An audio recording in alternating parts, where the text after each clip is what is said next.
Low energy can affect a person's ability to do the activities they enjoy or exercise regularly.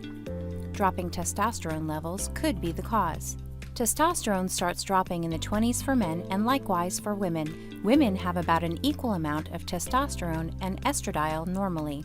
Both sexes can have other symptoms which include weight gain in the middle, anxiety or depression, poor sleep, brain fog, diminished libido, loss of muscle strength, and an overall miserable feeling.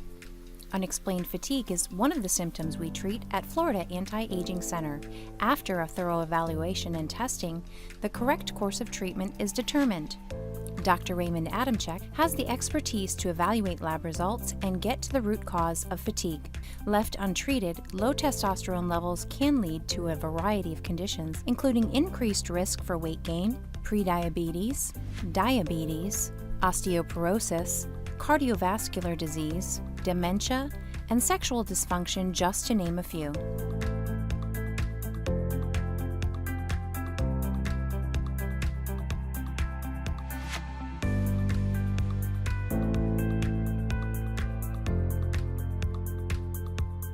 Call the Florida Anti-Aging Center and begin your energy recovery today.